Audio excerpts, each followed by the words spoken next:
Alors maintenant, les perspectives d'avenir. Les perspectives, ce sont les élections régionales. Ça, c'est la carte des 22 régions métropolitaines jusqu'au 31 décembre 2015, qui, à partir du 1er janvier, vont se devenir 13 régions métropolitaines. Eh bien, nous avons décidé de nous présenter aux élections régionales, je l'avais laissé entendre tout à l'heure. Ce qu'il faut savoir, c'est que nous présentons 12 listes en France métropolitaine, avec Jean-Christophe Loutre en région Normandie, qui est parmi nous, je crois.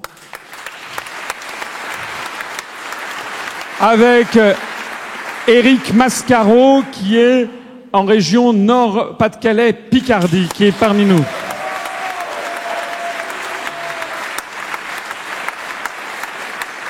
Il faudrait qu'il vienne un petit peu sur la tribune. Venez un petit peu. Alors, Jean-Christophe, je ne sais pas s'il est là également. Avec David Wenzel pour la région Champagne. Non, pour la région, voilà. Ça, c'est Éric Mascaro pour la région Nord-Pas-de-Calais-Picardie. Restez là.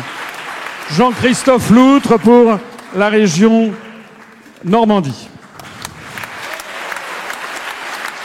David Wenzel pour la région Champagne, Ardennes, Lorraine, Alsace. Il arrive.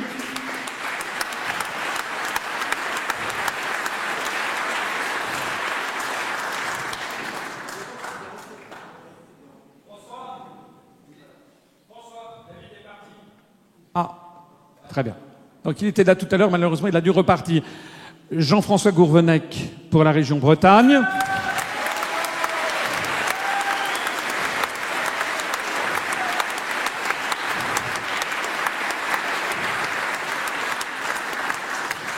François Asselineau pour la région Île-de-France.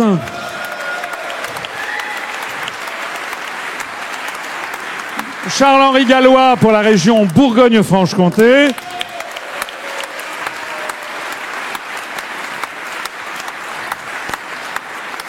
Alain Parizeau pour la région Pays de la Loire.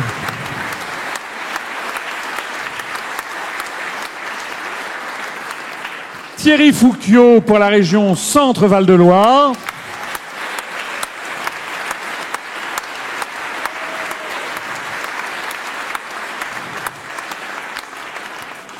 Voilà Thierry. Alain Fédel pour la région Rhône-Alpes-Auvergne.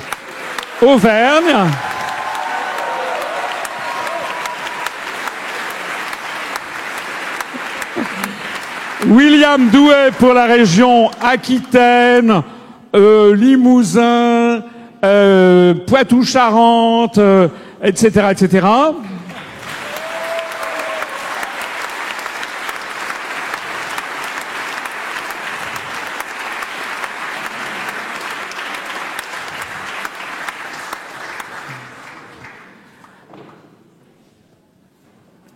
Voilà, William. Yvan Irimiris pour la région Languedoc-Roussillon, Midi-Pyrénées.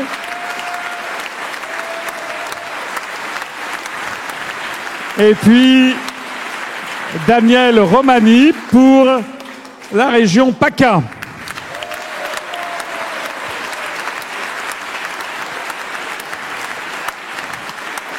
À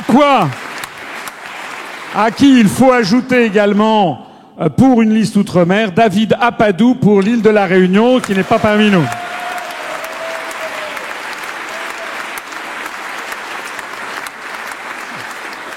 On a présenté leur curriculum vitae. Vous avez vu qu'ils viennent de tous les horizons, voilà, de toutes les professions, très diversifiées. Ça a été voulu pour.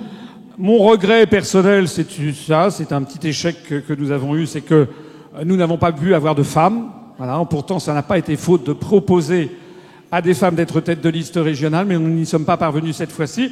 Nos listes sont évidemment tout à fait mixtes, hein, hommes-femmes, mais on n'a pas réussi j'ai fait plusieurs propositions. On n'a pas réussi à avoir de femmes qui souhaitaient être tête de liste. Donc, nous n'avons que des hommes. C'est comme ça. Hein, mais ce n'est pas interdit par la loi. En revanche, nos listes sont absolument hommes-femmes, bien entendu, à parité stricte et avec une femme, un rang sur deux. Et puis surtout, ce que je voudrais signaler, et c'est ça qui est quand même extrêmement important, c'est que, au total, nous allons donc présenter au suffrage des électeurs 1969 candidats et candidates UPR sur toute la France.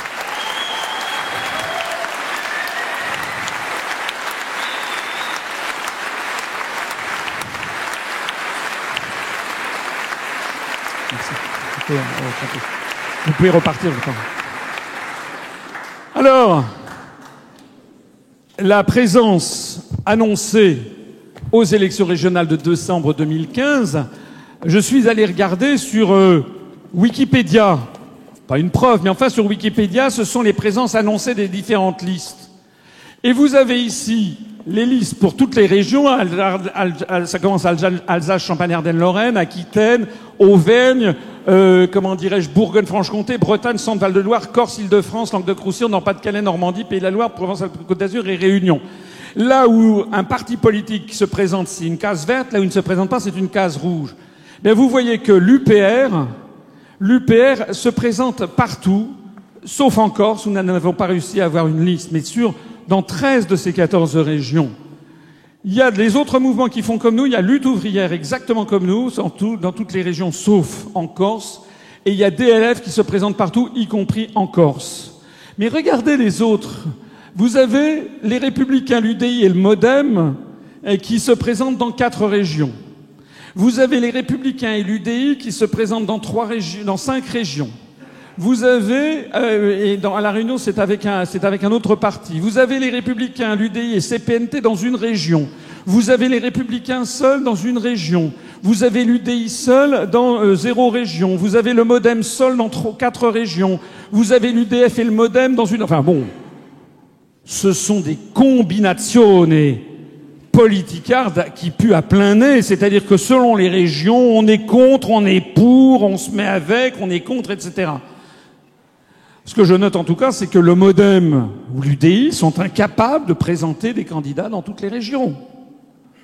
Je note également que, alors assez curieusement, le Front de gauche, on ne sait pas exactement ce qu'ils vont faire. Semble-t-il qu'ils n'ont pas encore présenté leur liste, mais on a quand même noté que le Parti communiste français en tant que tel s'est annoncé dans 4 régions. Le Parti communiste ne peut se présenter que dans 4 régions. ELV seul se présente dans 1, 2, 3, 4, 5, 6, 7, 8, 9, dans 9 régions ELV. Et avec d'autres dans 3 régions, donc avec d'autres partis politiques. Le Front National se présente dans les 14 régions. Quant au PS, il se présente dans 11 de ces 13 régions avec le PRG. Donc vous voyez sur cette liste que l'UPR est quand même un parti qui réussit un tour de force incroyable. On présente 1900... D'ailleurs, nos listes sont toutes bouclées, à l'exception de Normandie, où il reste encore à trouver, je crois, 4 ou 5 femmes. Mais la liste devront être déposées la première semaine de novembre. Sinon, toutes nos listes sont bouclées maintenant. C'est un véritable tour de force.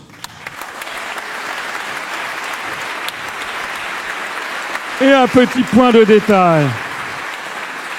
Parmi les rares partis politiques capables de se présenter dans toutes les régions, l'UPR est le seul à ne pas être médiatisé dans les médias de grande diffusion.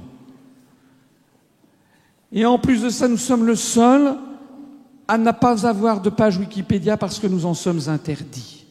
Allez sur Wikipédia, vous verrez que sur le site Wikipédia pour les élections régionales, il y a tous les partis politiques qui se présentent. Et quand c'est en bleu, c'est qu'il y a une fiche. Et quand c'est en noir, c'est qu'il n'y a pas de fiche. Alors ça devient extraordinaire. Allez sur cette page, à toutes les régions, il y a l'UPR, et il y a le seul parti qui n'a pas droit à avoir une fiche, parce que, paraît-il, nous ne sommes pas représentatifs. Vous n'êtes rien.